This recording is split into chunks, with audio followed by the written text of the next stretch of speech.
The music was already playing, not the soft kind that floats gently. This one was loud, happy, and confident, like it was sure today would be perfect. The hall in Lagos was filled with guests dressed in shiny lace, neat suits, and colorful aso-ebi. People held phones high, ready to record the moment Esther would walk down the aisle. At the front of the hall, under bright white lights, Abraham stood at the altar. He was tall, clean-shaven, and dressed in a sharp white suit with a red rose on his chest. His hands were clasped so tight, his fingers looked stiff. His smile came and went like a struggling light bulb. And behind him stood his best friend, Kola, as his best man. Kola adjusted Abraham's collar and whispered, "Relax, my guy. Today is your day." Abraham nodded, but his throat felt dry, because the clock was moving, and the bride was not here. At first, people still laughed. "Ah, brides can delay," one auntie said, waving her hand like it was nothing. "She is doing makeup?" "Nalagos," another person joked. "Traffic." But after 20 minutes, the laughter reduced. After 40 minutes, people began to look at each other. After 1 hour, even the DJ lowered the volume. The pastor at the front leaned toward Abraham and spoke quietly. "Should we wait a little longer, son?" Abraham swallowed. His lips were pale. "Yes, sir," he said. "She will come." He said it like he needed to believe it to breathe. Then Abraham's phone vibrated in his pocket. He quickly pulled it out, his heart jumping like a trapped bird. He expected a message from Esther. Maybe, "I'm coming." Maybe, "I'm sorry, I'm stuck." Maybe anything that meant she still wanted him. But the message was not from Esther. It was from a number he didn't know. A single text. No greeting, no sorry, just words that punched his chest. "Go to the registry office at Ikeja.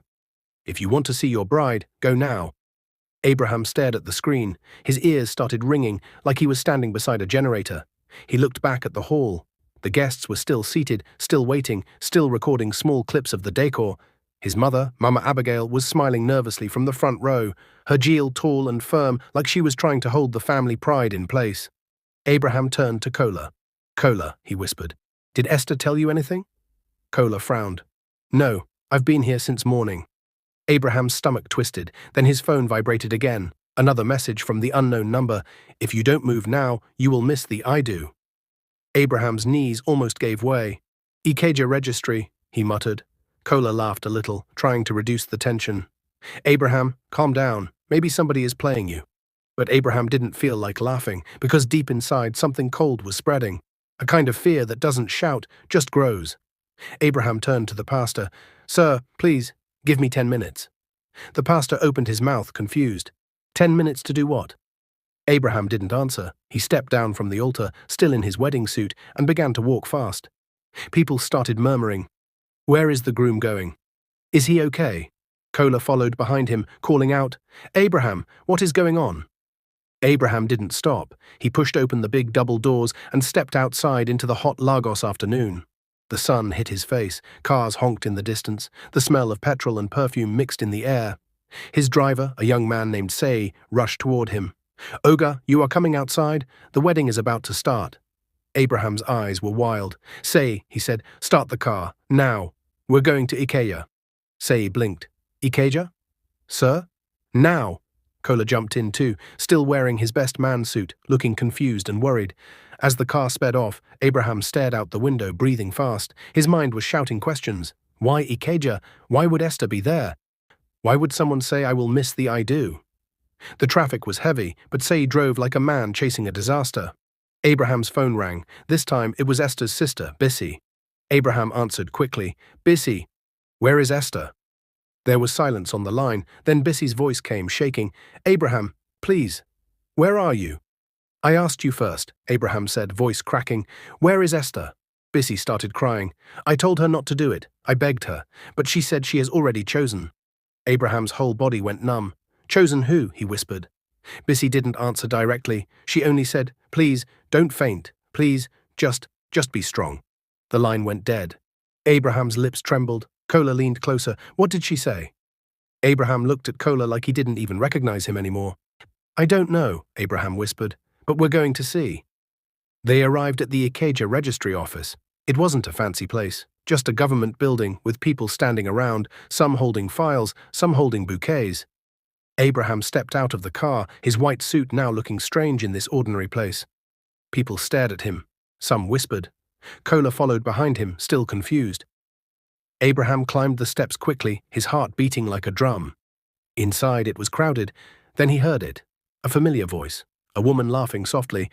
Abraham froze. He turned his head slowly, and there she was. Esther. She was wearing a simple white dress, not the big gown meant for the church hall. Her makeup was done, her hair was perfect, and her hand was inside another man's hand. Abraham's eyes moved to the man. His stomach dropped so hard it felt like he was falling from a roof. Because the man standing beside Esther was not a stranger. It was not an ex-boyfriend. It was not a random person. It was Kola. No, wait. Abraham blinked. Then he realized something worse. The man was not Kola. It was Damien, the friend Abraham trusted most after Kola.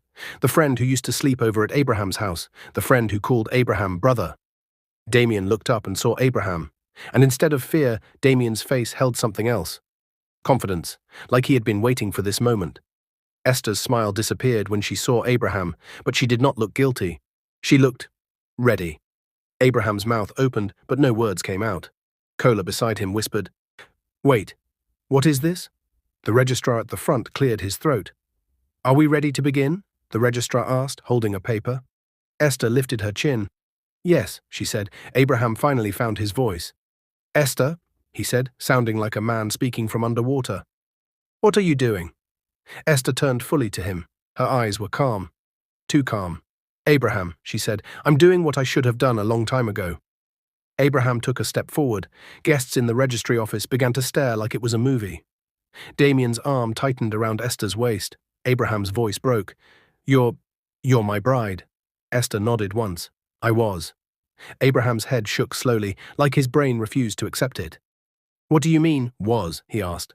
"The hall is full. Everybody is waiting. My mother is there." Esther's expression didn't change. "I know," she said. "They can go home." Abraham's heart felt like it was tearing. Damien finally spoke.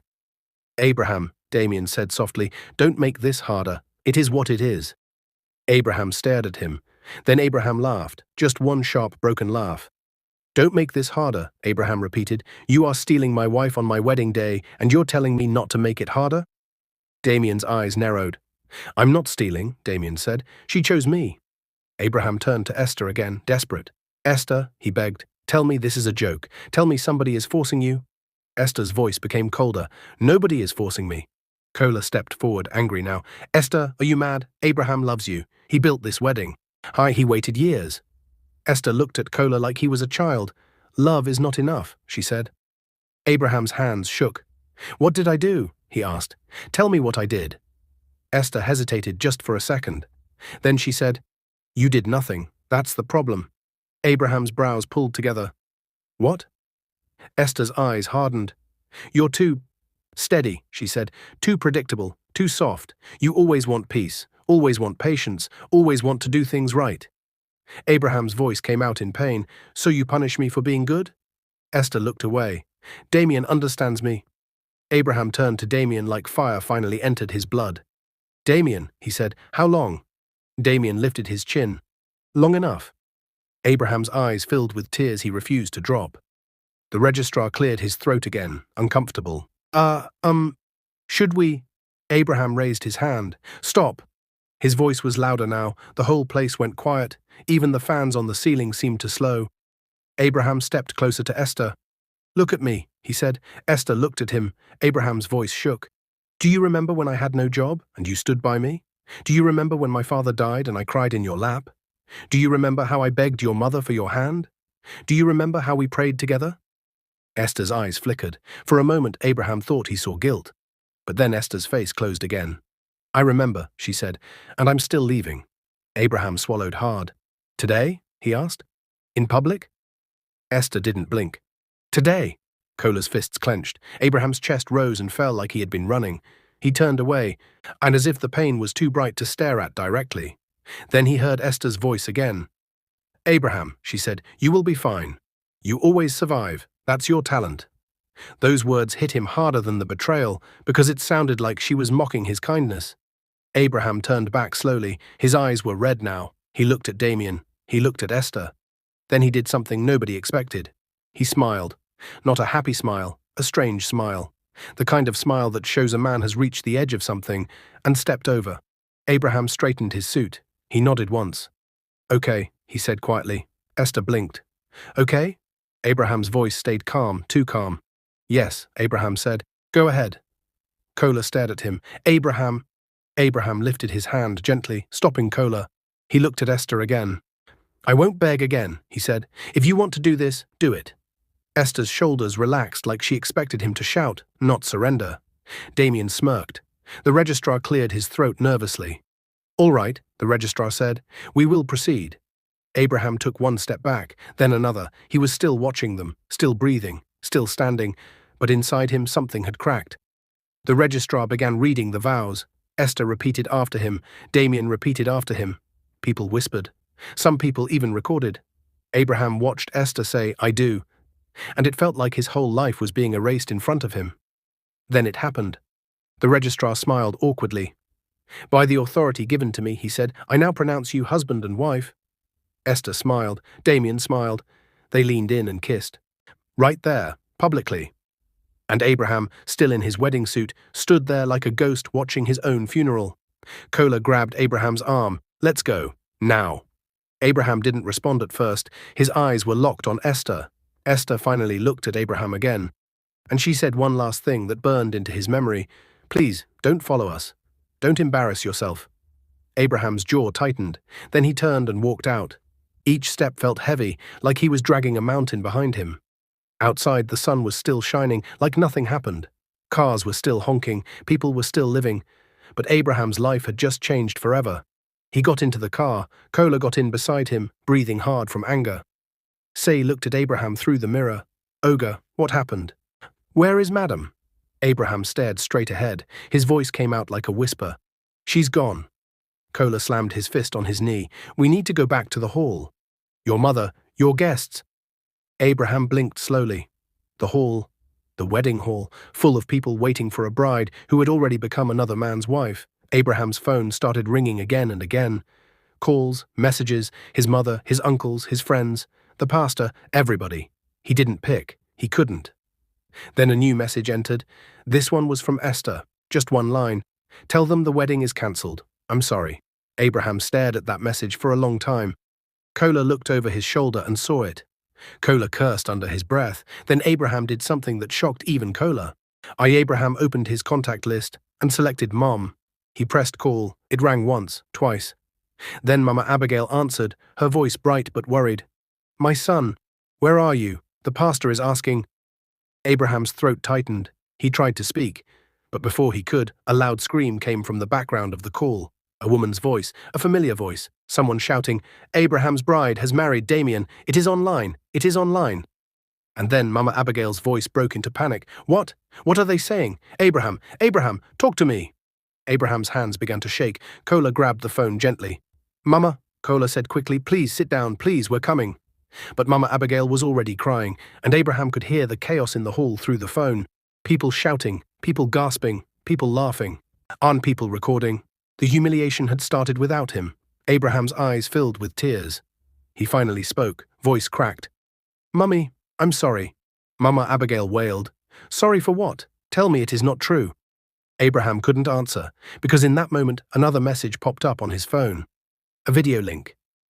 From an unknown sender, the caption said, Your bride didn't just leave. She planned something else too. Watch this. Abraham's heart stopped. His finger hovered over the link. Kola leaned closer. What is that? Abraham's lips parted. His eyes were wide, frightened and confused. Because what could be worse than what already happened? Abraham slowly clicked the video, and the screen loaded. And the first image that appeared made Abraham whisper one word in terror. No. The video loaded slowly. The small circle on Abraham's phone spun like it was enjoying the pain it was about to release.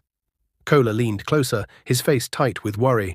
Say glanced through the mirror, sensing something was wrong, but not daring to ask. Then the video began. At first it looked harmless. It showed Abraham sitting in his living room 3 months earlier, laughing. He was wearing an old t-shirt and shorts. Esther was beside him, her legs folded under her, smiling as she scrolled through her phone. Abraham frowned. I remember this day, he murmured. That was when we planned the wedding budget. But the video did not stop there. The next clip cut suddenly. This time, Abraham was at work, inside his office. He was speaking to someone the camera didn't show. I can't cheat, Abraham was saying in the video.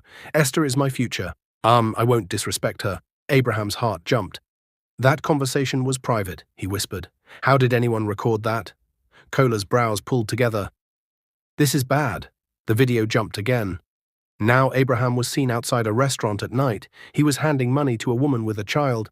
I'm sorry, Abraham said gently in the clip. This is all I can help with. The woman thanked him and left. The clip paused, then bold red words appeared across the screen.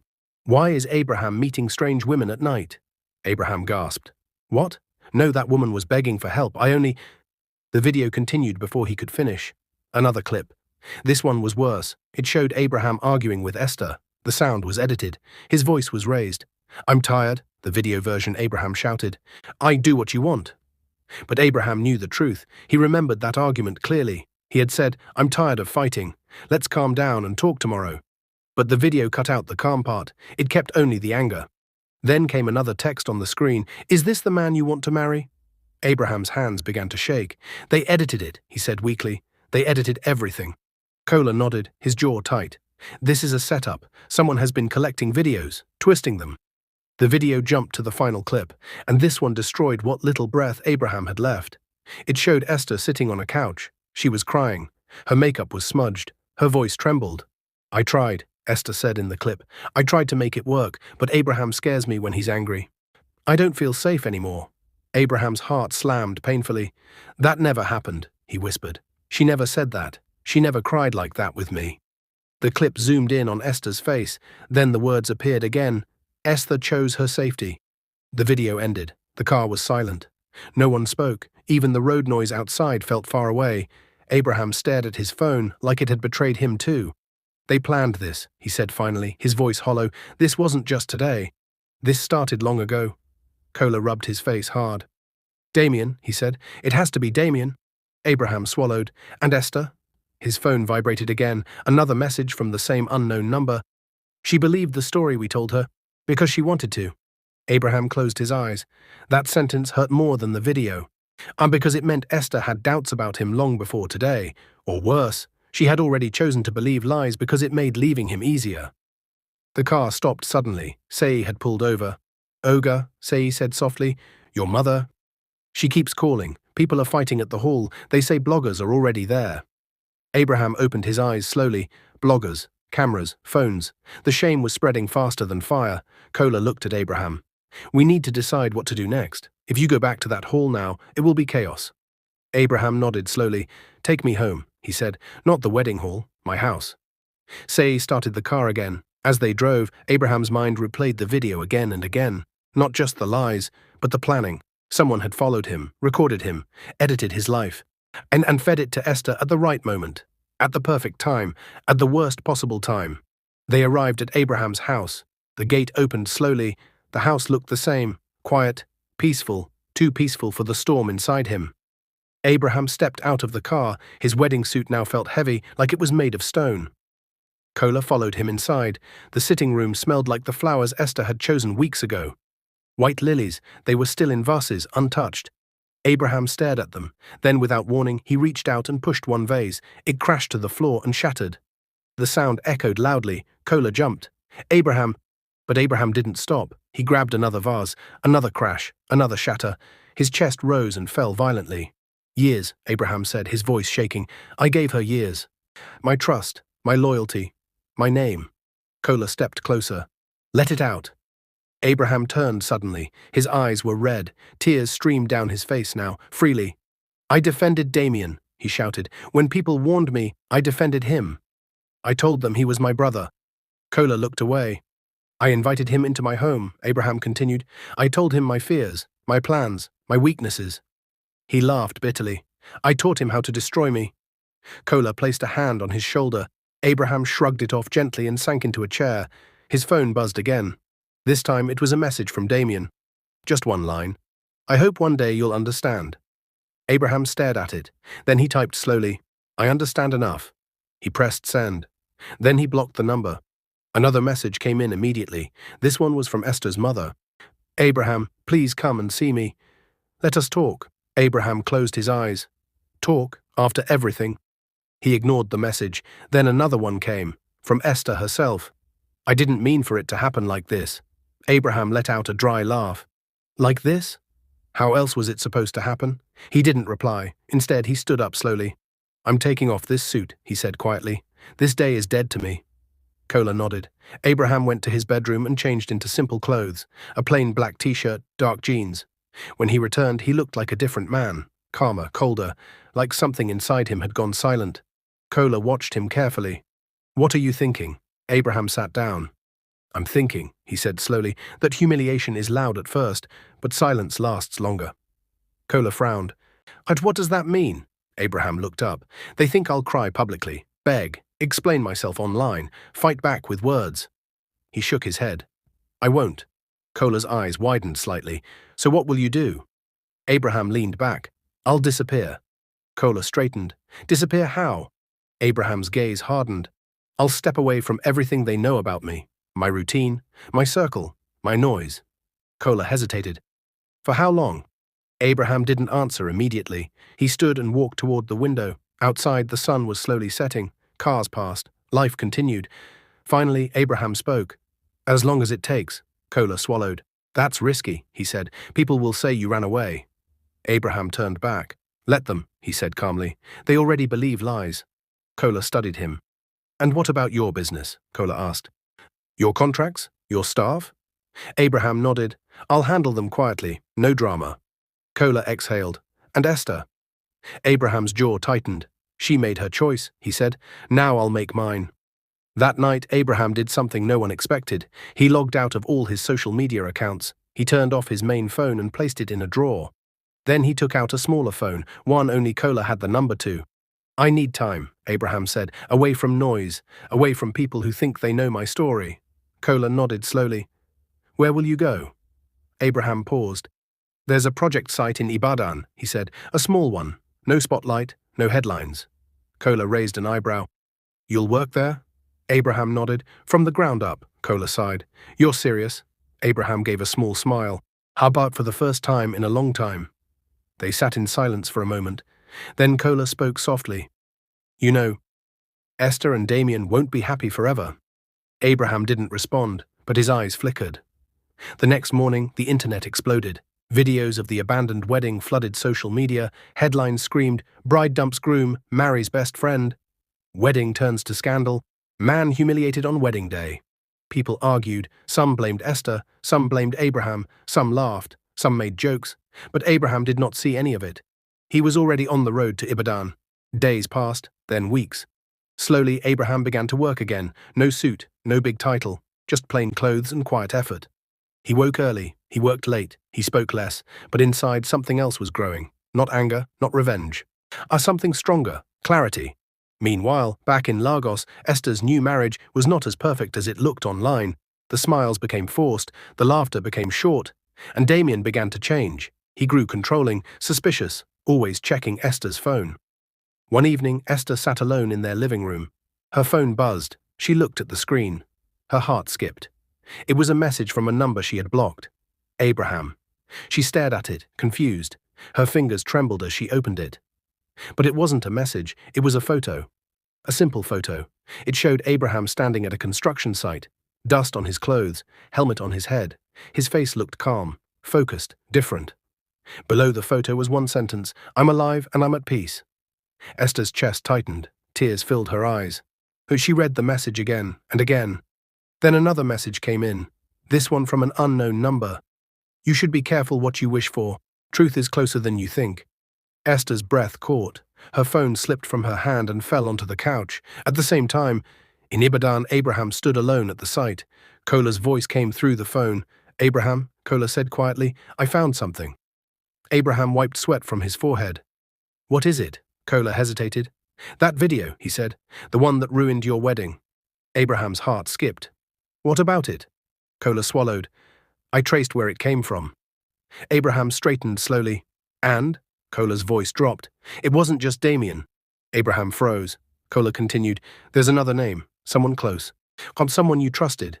Who helped plan everything. Abraham closed his eyes. Who? He asked quietly. Kola took a deep breath and said the name.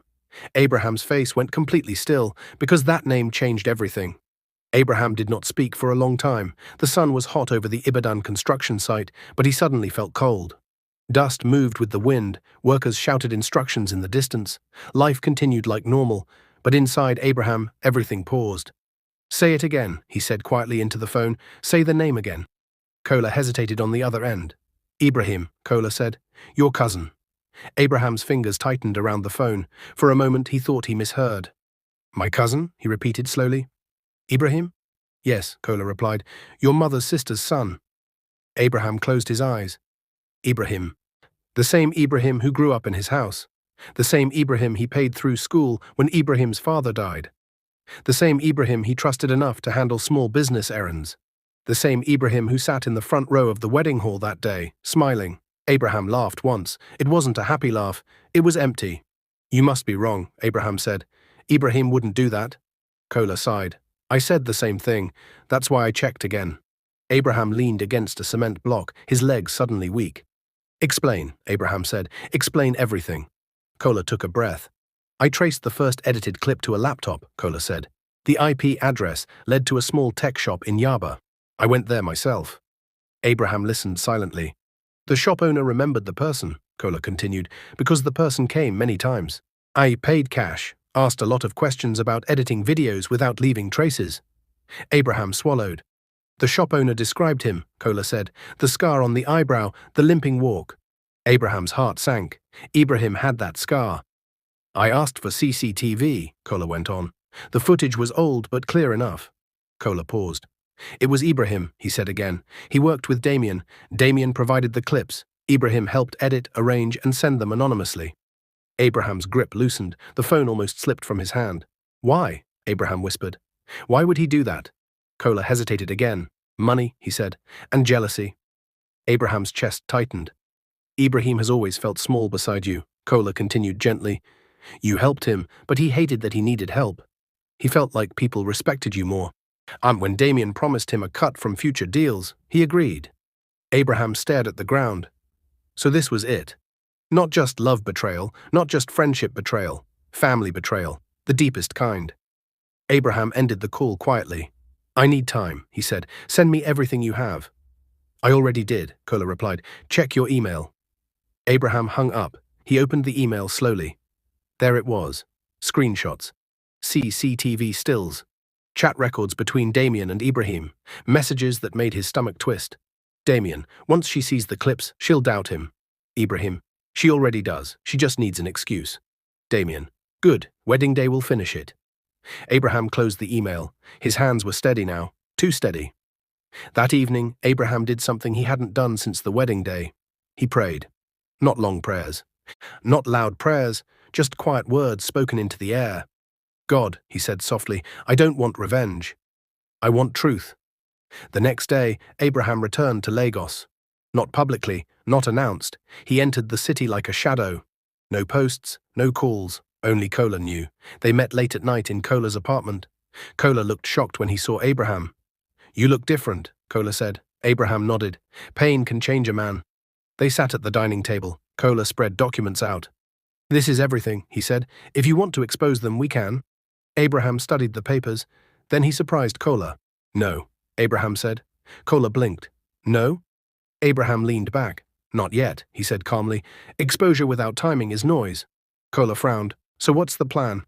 Abraham looked up slowly. "We watch," he said. "We let truth grow teeth." Kola was quiet. "You're dangerous when you're calm," he said. Abraham gave a faint smile. Meanwhile, Esther's marriage was cracking. At first, Damien was charming. Flowers, trips, photos online. People praised her courage. "You followed your heart," they said. But behind closed doors, Damien changed. "Who texted you?" he asked often. "Why are you smiling at your phone?" One night, Esther finally snapped. "You're not my father," she said. "Why do you treat me like a suspect?" Damien's eyes hardened. "Because I know how easy it is to lie," he replied. That sentence stayed with her. Then one evening, Esther overheard something. Damien was on the phone in the bedroom. His voice was low. Yes, the video worked perfectly." "No." "Abraham won't fight back. Ibrahim handled everything." Esther froze outside the door. Her heart began to race. I told you she already doubted him, Damien continued. Women always doubt nice men. Esther's knees weakened. She stepped back quietly. Her chest hurt. Video. Handled everything. Her phone buzzed. A message from an unknown number. If you want the truth, ask Damien about the edited clips. Esther's hands trembled. The world around her began to tilt. At the same time, Ibrahim sat in a small bar with friends. They laughed loudly. To success, one of them shouted. Ibrahim raised his glass. His phone buzzed. A message. Unknown number. Enjoy your drink. You'll need courage soon. Ibrahim frowned. He dismissed it. But a cold feeling crawled up his spine. Back at Kola's apartment, Abraham stood by the window. The city lights blinked like eyes watching him. Kola broke the silence. You still love her, Kola said quietly. Abraham didn't deny it. I loved the woman I thought she was, Abraham said, not the woman who chose lies. Kola nodded. And if she comes back? He asked. Abraham turned slowly. She'll come back, he said. Truth always brings people back. Kola studied his face. And what will you do when she does? Abraham's voice was steady. I'll listen, he said, but I won't run. His phone buzzed. A new message. From Esther, just 3 words. We need to talk. Abraham stared at the screen. His heart did not jump. His hands did not shake. He only breathed slowly. He turned the phone face down. Not yet, he whispered, because the storm was only beginning. And the next truth would not just break hearts, it would destroy reputations. Abraham did not reply Ibrahim's message immediately.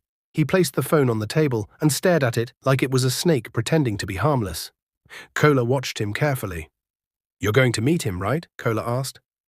Yes, Abraham said calmly, but not the way he expects. They planned quietly, no shouting, no threats, no emotions, just truth. The meeting place was a small roadside cafe in Surulere, a place Ibrahim liked because it felt familiar and safe. People came and went. Nobody paid attention to anybody. That was exactly why Abraham chose it. Ibrahim arrived first. He looked nervous. He kept checking his phone, kept looking over his shoulder. When Abraham finally walked in, Ibrahim's face changed, relief mixed with fear. And bro, Ibrahim said quickly, standing up, thank God you came. Abraham sat down slowly. I'm here, he said. Talk. Ibrahim laughed nervously. You've been off the grid. Everybody's worried. Abraham looked him straight in the eyes. You weren't worried when you helped destroy my life. Ibrahim froze. His mouth opened, but no sound came out. What are you talking about? He asked weakly. Abraham leaned forward. The videos, Abraham said. The edits, the messages, the timing. Ibrahim's face drained of color. Abraham, I swear. Don't, Abraham interrupted quietly. Don't insult me with lies. Ibrahim's hands began to shake. People around them laughed and chatted, unaware that a life was breaking at the table beside them. I didn't plan everything, Ibrahim said quickly. And I just helped a little. Abraham nodded slowly. So you admit it? Ibrahim looked down. Yes, he whispered. Abraham felt a deep ache in his chest, but he didn't show it. Why? Abraham asked. Why me? Ibrahim swallowed hard. I was tired, he said. Tired of being Abraham's cousin. Tired of being the one you helped. Abraham's eyes softened for a second. I never looked down on you, he said. I know, Ibrahim replied quickly. That's what made it worse. Ibrahim's eyes filled with tears. Damien came to me, he continued. He said Esther already doubted you. He said he just needed proof to push her over the edge. Abraham clenched his jaw. And you agreed. Ibrahim nodded slowly.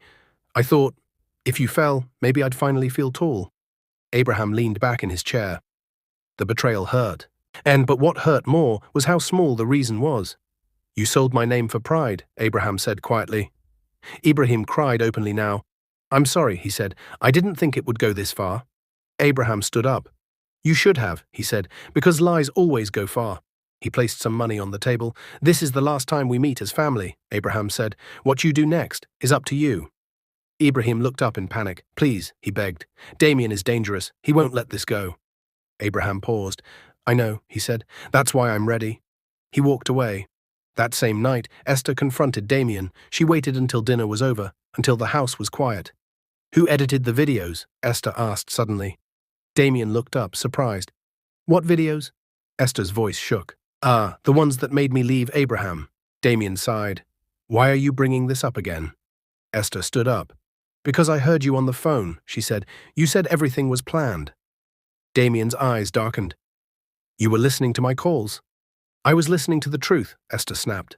Damien stood too. Fine, he said sharply. Yes, we edited them.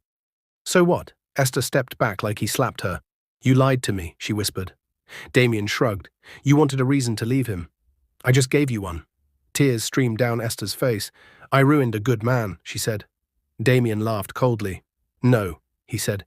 You chose ambition over patience. Don't act innocent now. Esther's heart broke again, this time from regret. Her phone buzzed, a message from Abraham. Or just one sentence, truth is loud when lies are tired. Esther covered her mouth. She finally understood. 2 days later, something unexpected happened. A blogger posted a short message online. Wedding scandal not what it seemed. Evidence coming soon. The internet reacted instantly. People argued, people guessed, people waited. Damien saw the post. His face tightened. Abraham, he muttered. He grabbed his phone and dialed, straight to voicemail. He tried again. Nothing. Damien's chest tightened.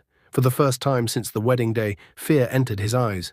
Because Abraham was no longer reacting, he was preparing. And silence from a hurt man is never good. Abraham read the message again.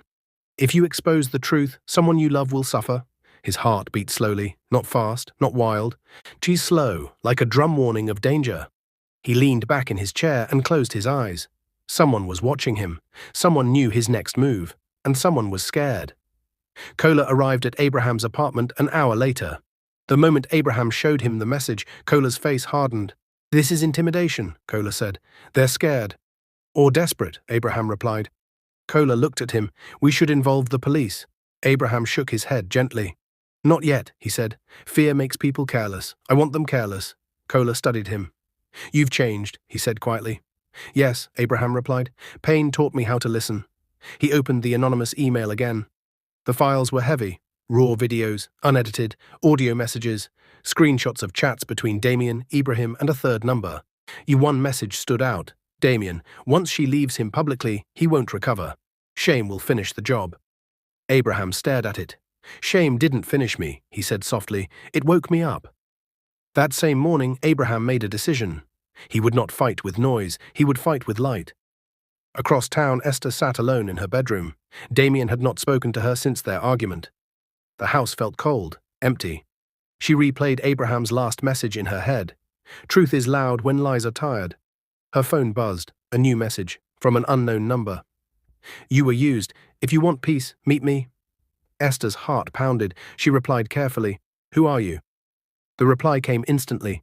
Someone who knows everything Damien hid from you. Esther hesitated, then she typed, Where? That afternoon, Damien noticed something strange. His business partner called him.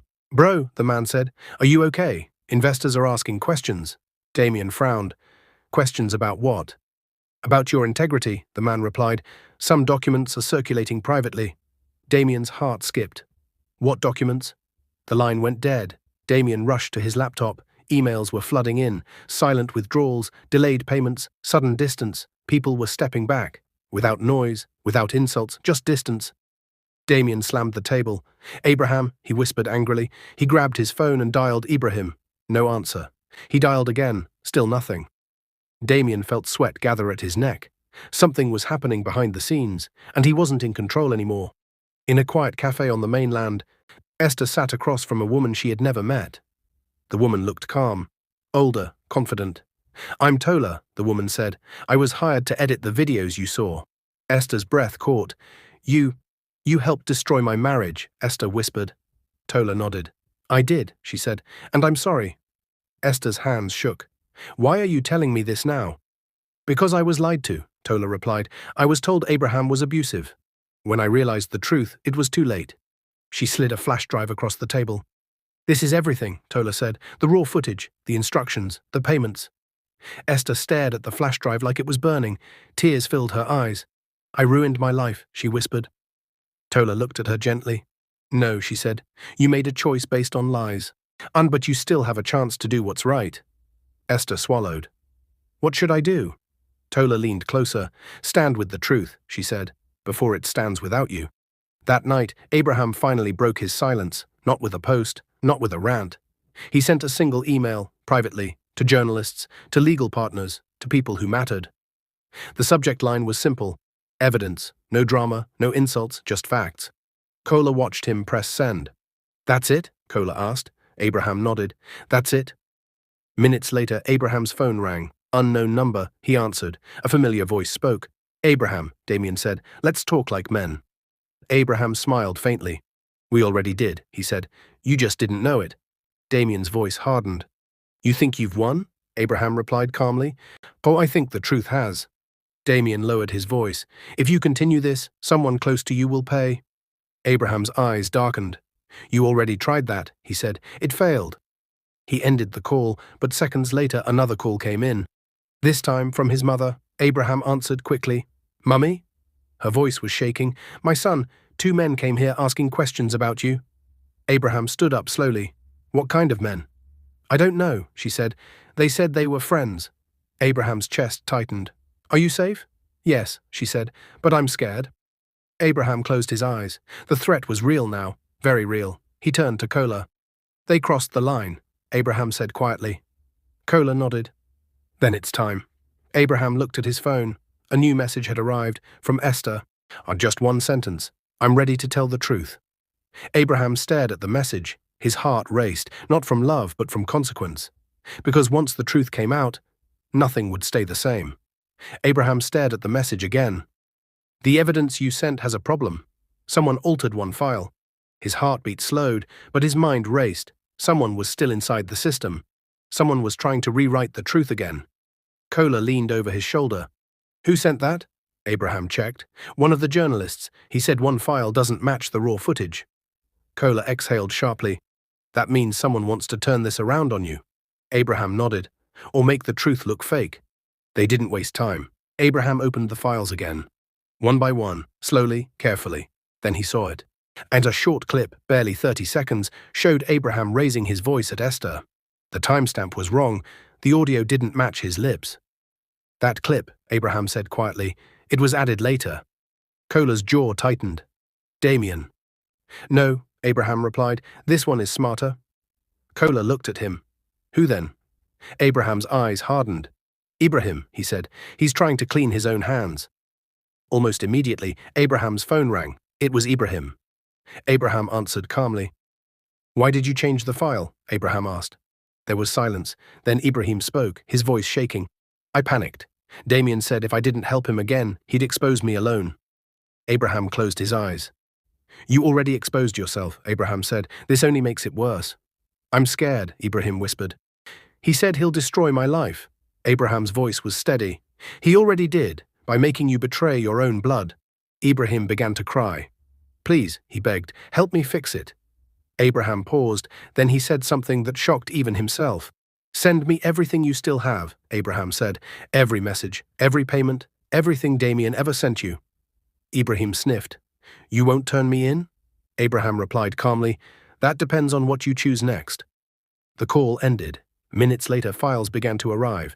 More chats, voice notes, bank alerts. Damien's voice, clearly recorded. "Once Abraham is finished, no one will question us again." Kola's eyes widened. "This is enough to bury him." Abraham nodded. "But only if we move fast." That same night, Damien sensed the walls closing in. His phone buzzed non-stop. Lawyers, partners, friends who suddenly wanted distance. Then his laptop froze. A warning flashed, access denied. Damien slammed the desk. "No," he whispered. "No, no, no." He grabbed his phone and dialed Esther. She didn't answer. He dialed again, straight to voicemail. Damien's breathing became heavy. He grabbed his car keys and rushed out. Elsewhere, Esther sat inside a quiet legal office. Across from her sat a female lawyer and a journalist. Esther's hands shook as she spoke. "I was manipulated," she said softly. "The videos were edited. I was pushed to choose shame over patience." The journalist leaned forward. "Are you ready to say this publicly?" Esther hesitated, then she nodded. "Yes," she said, "because silence already destroyed one man. I won't let it destroy the truth."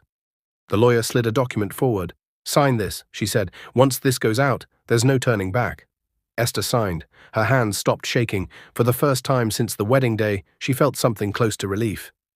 Back at Abraham's apartment, Kola looked at his phone. "Bloggers are asking questions," he said. "The narrative is shifting." Abraham nodded. "Good." Then his phone rang again. This time it was his mother. "Mummy?" Abraham answered quickly. "My son," she said calmly. "I'm safe now. Kola's friend brought me to his house. Abraham exhaled in relief. Thank you, God, he whispered, but before he could relax, another call came in. Unknown number. He answered. Damien's voice exploded through the phone. Where is Esther? Abraham's eyes went cold. You lost the right to ask, Abraham replied.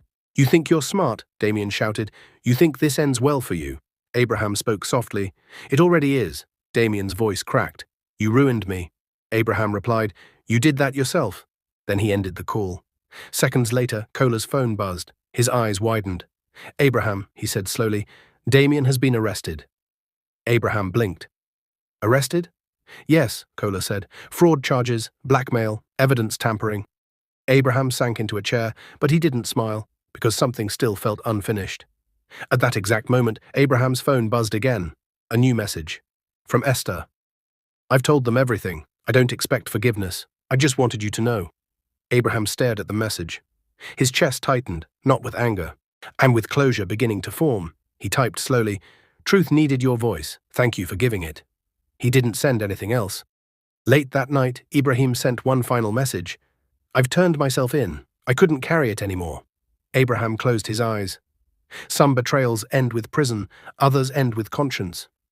The room was quiet, the storm was slowing, but the story wasn't over yet, because the world still hadn't heard the full truth. The hall was quiet.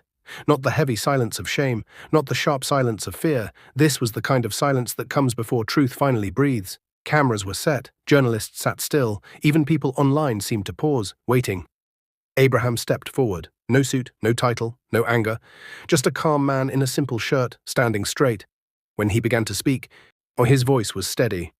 I was abandoned on my wedding day, Abraham said, not because I was unfaithful, not because I was violent, but because lies were edited, timed, and sold as truth. The room remained silent. He continued, I lost my bride, I lost a friend, I lost family trust, and I lost my dignity in public. A pause, but I did not lose myself. Screens behind him came alive, raw videos played, unedited, audio clips followed, clear voices, clear plans. Messages appeared, timestamps intact, words uncut. There was no shouting in the hall, just gasps. People watched lies fall apart. Abraham spoke again. I stayed silent not because I was weak, but because noise favors liars. Truth needs patience. He turned slightly. Esther has chosen to speak the truth today. Not to erase her mistake, but to correct a lie. Esther stepped forward. Her eyes were red, but her voice did not shake. I believed what I wanted to believe, she said. I allowed doubt to lead me instead of trust. I hurt an innocent man. She turned to Abraham. I don't ask for forgiveness. I only ask that the truth be known. The hall was still. Then a journalist stood. What happens now? He asked Abraham. After all this pain? Abraham took a breath. What happens now, he said, is healing. Quiet healing. He looked directly into the camera. To anyone watching, betrayal can break your heart, but it does not have to break your future. Silence can protect you. Patience can save you. And sometimes, rejection is not punishment, it is protection. The broadcast ended. But the impact did not. That same week, some charges were finalized, false narratives were withdrawn, public apologies followed. But Abraham did not celebrate. He went back to work. He rebuilt steadily. Months later, Abraham stood at another construction site, this one his own. Not loud, not flashy, just solid. Kola stood beside him. You know, Kola said, smiling, people expected revenge. Abraham shook his head. Peace is louder than revenge, he replied. Across the city, Esther began again too. Not with love, not with romance, but with accountability. She learned that regret is heavy, but truth is lighter. They did not return to each other. They did not need to. Because some chapters close not to reopen, but to teach. Never rush to judge a quiet person. Never trust edited truths over lived character. And never think betrayal is the end. Sometimes, it is the door to becoming stronger, wiser, and free. Because what breaks you publicly can rebuild you privately. Into someone the lie can never touch again. Where are you watching from? Comment your city and country. What did this story teach you? Share your thoughts below. Subscribe for more inspiring emotional stories.